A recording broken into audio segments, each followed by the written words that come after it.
Harley Naumann is an assistant professor in the plant sciences department at the University of Missouri, and he's going to talk about Sunn Hemp.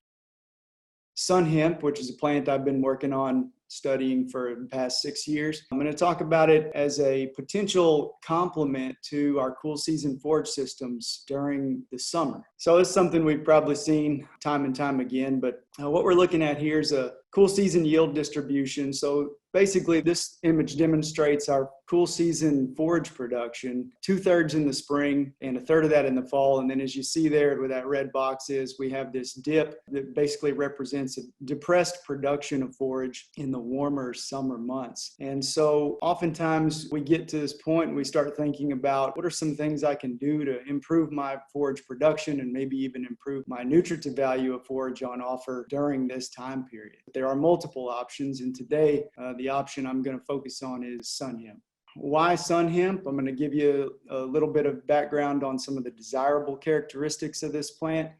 It is a summer annual, and so with that, it's adapted to these warmer conditions that we'll be experiencing over the next couple of months. It's also adapted to poor fertility soils, so it's considered a low input plant.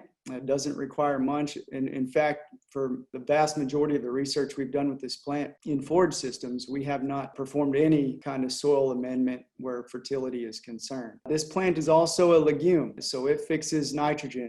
Being a legume, sometimes we need to focus on whether our legumes are bloating or non-bloating if we're going to use them in our systems. And this particular legume is a non-bloating legume. In fact, we've never seen any issues with it here, and I haven't read any in any of the literature that I've reviewed. This plant also demonstrates a very rapid rate of growth. So when we put this plant into the system, we can expect to see this plant basically put on 60 inches of growth in 60 days. Something like that. It's quite impressive. And then the last thing I'm going to talk about characteristic-wise is its potential for regrowth. This is something that we observed early on when we started looking at the potential of this plant, and it's quite an interesting behavior. So if you notice where this red arrow is pointing to what I've got labeled here as the previous harvest. This plant's architecture is one of a single axis. It just makes a single stalk with leaves coming off of that stalk in its initial growth. However, once we harvest that plant by a grazing animal or by some kind of mechanical means, what will happen is we will stimulate the growth from buds up and down along this stem that basically results in new branches. And so we actually can observe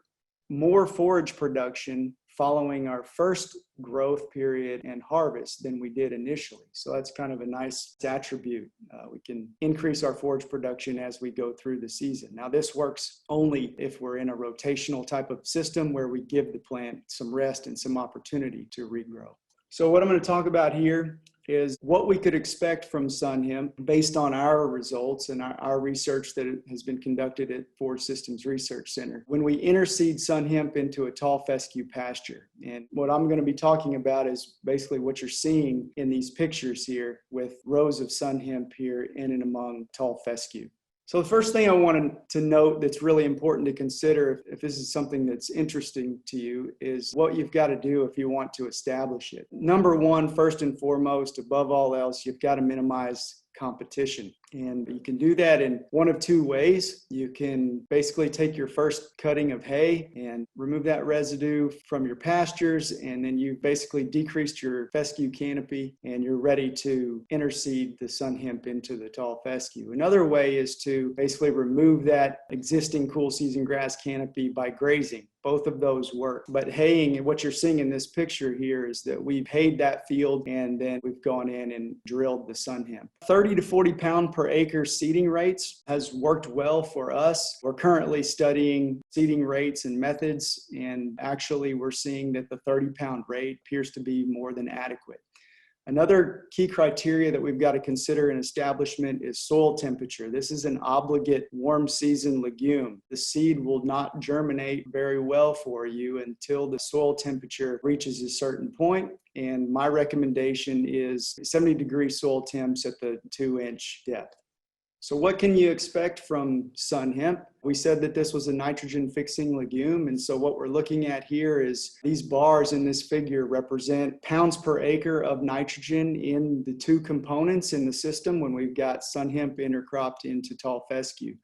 And this is atmospheric nitrogen. This is not the total nitrogen that the plant would have been produced, but basically atmospheric sources. So this is from fixation. So the yellow bars represent pounds per acre nitrogen that we see in the Sunn Hemp. That's to be expected. What's interesting about this figure, I think, is the black bars, the tall fescue. What we see is when we have Sunn Hemp in a tall fescue system, as the grazing season progresses, we see more and more of the nitrogen in the tall fescue actually is nitrogen that was derived from the atmosphere.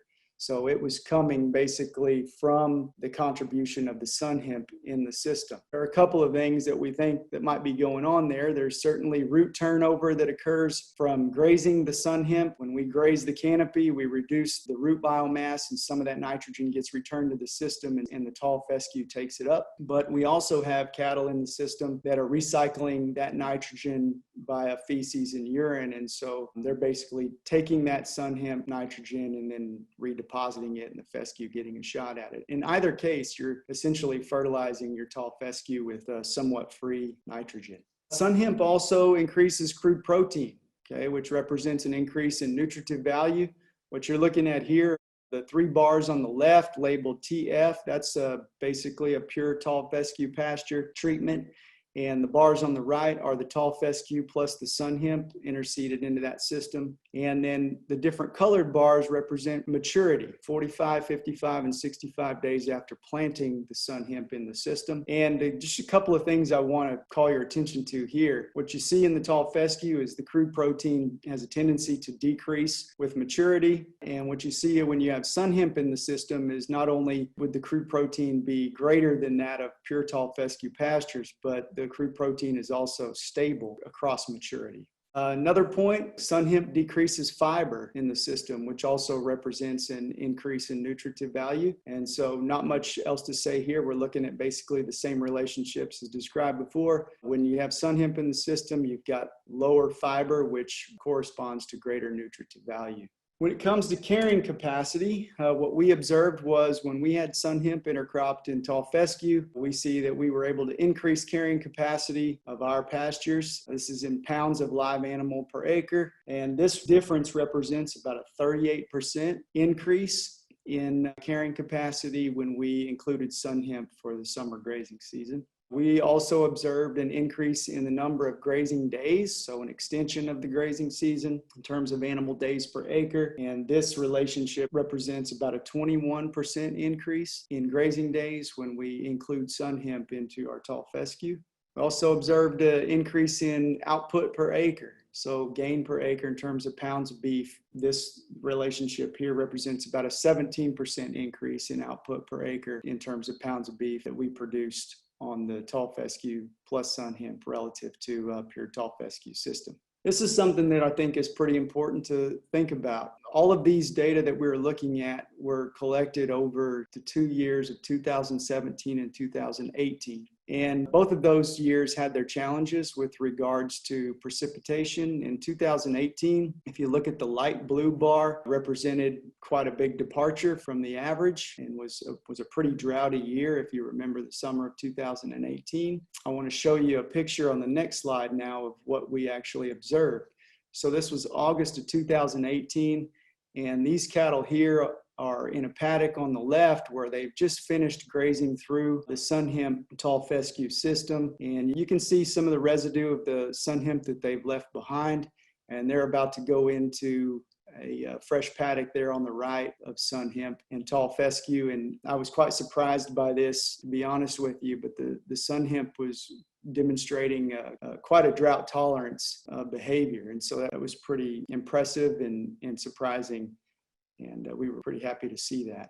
So just to kind of summarize all this, our overall takeaways are that this plant can be used as a tool to complement our cool season based forage systems for mitigating that summer slump or that depression in summer forage production. Works best in a rotational grazing system. I'm not sure we would see the kind of results that we see if we were in more of a continuous type system. So I think that's quite important.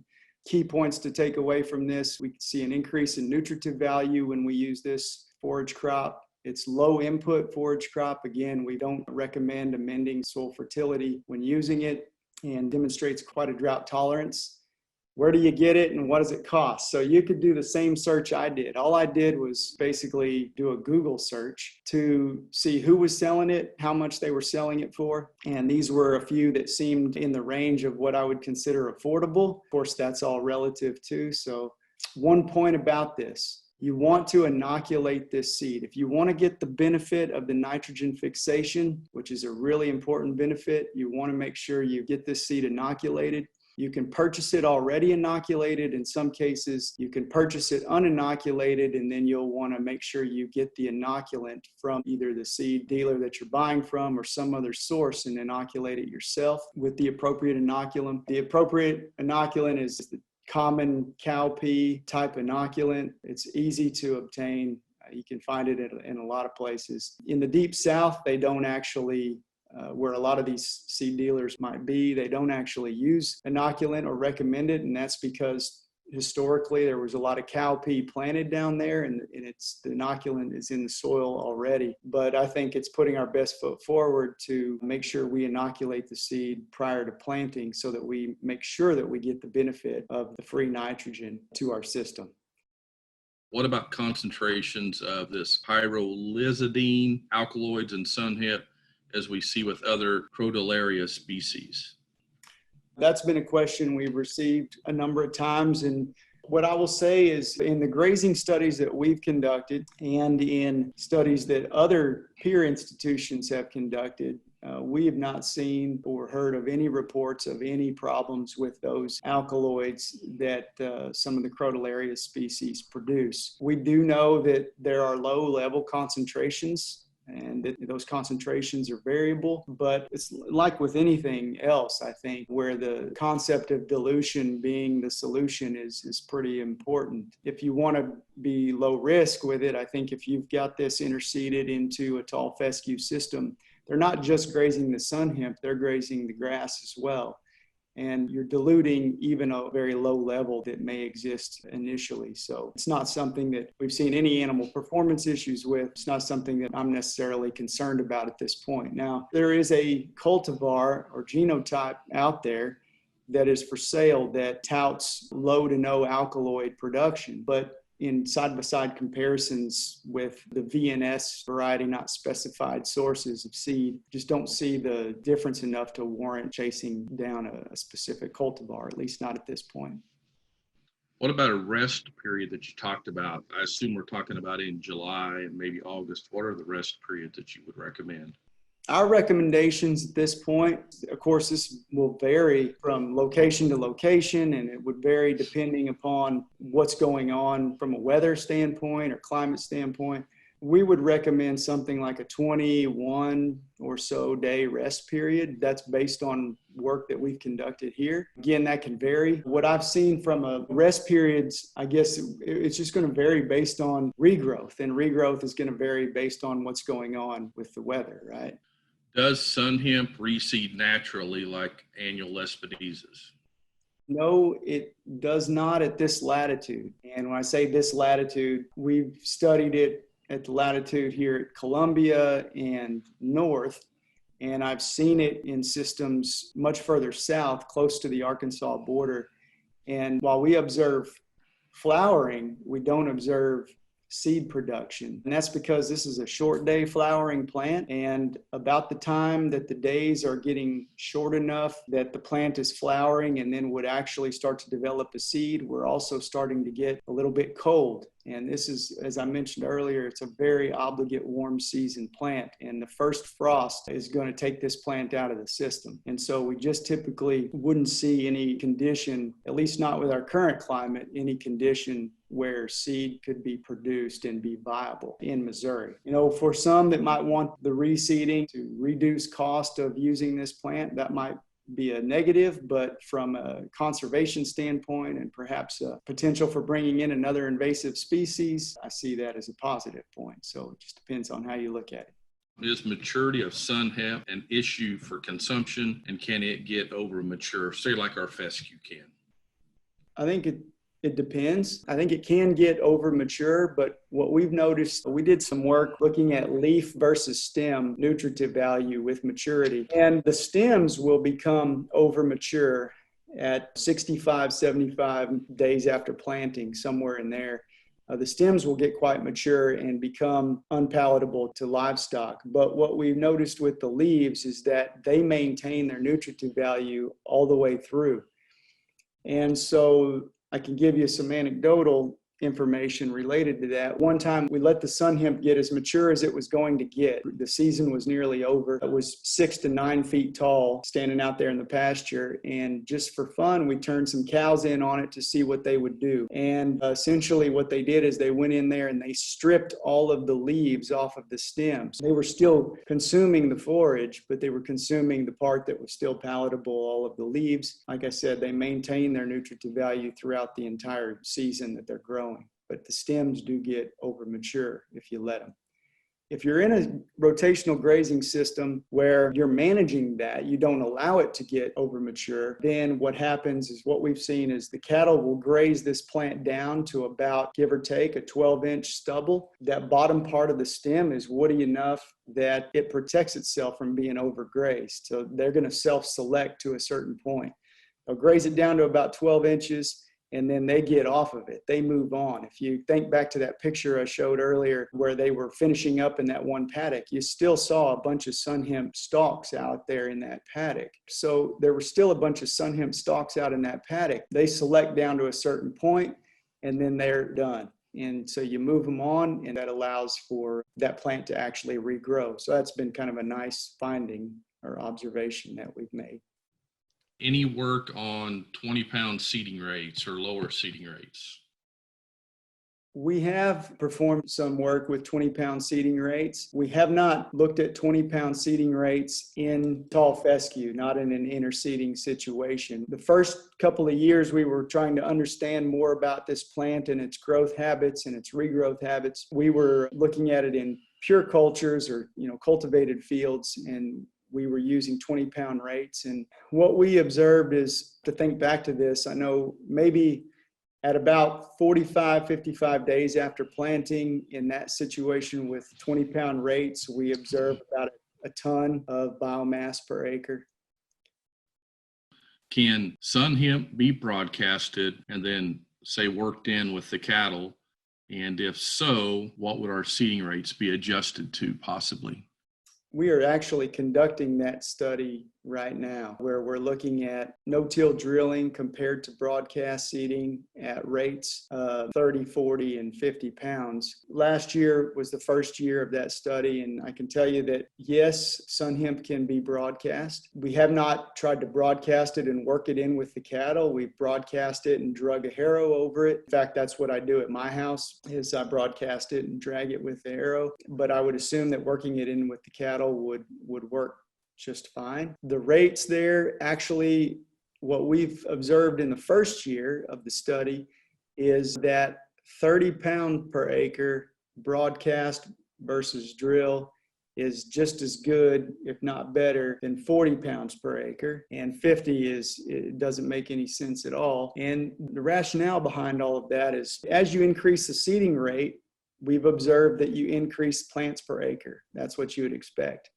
But as you increase the plants per acre, you increase the crowding of the plants, and you increase the competition among the plants, and that is detrimental to forage production. And so what we think we observed in year one is that 30 pound per acre rate, whether you broadcast or drill it, was better than 40 because it allowed for decreased competition among the plants that you're putting in the system. We actually got more forage production out of the 30 pound rate than we did out of the 40 pound rate, even though we had fewer plants per acre. Optimal residual grazing height for Sunn Hemp, and then what about this high density practice that tramples?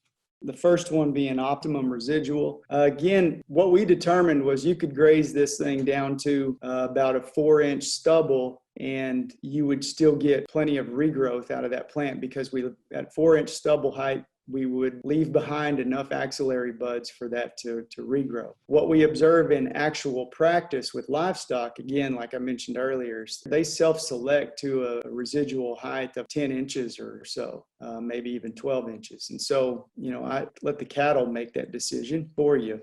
So with trampling can be detrimental to Sunn Hemp in some ways.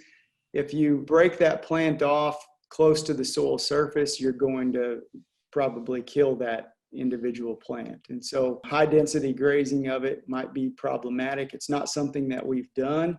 And so I can't speak from any experience or any observations that I've made with it, but I suspect that high stock densities in trampling would be problematic. Can you drill it with a small grain drill? The seed on this is just about 3 millimeters across. It's a little kidney bean shaped seed. I wouldn't call it a small seed. It's certainly not like a clover seed. It's certainly larger than like a sorghum Sudan grass seed, but not a whole lot larger. And so I guess, we've always planted these with a drill that has a legume box on it and just used that legume box, and it's been fine. So I suspect you can, but it's not the equipment that we've used.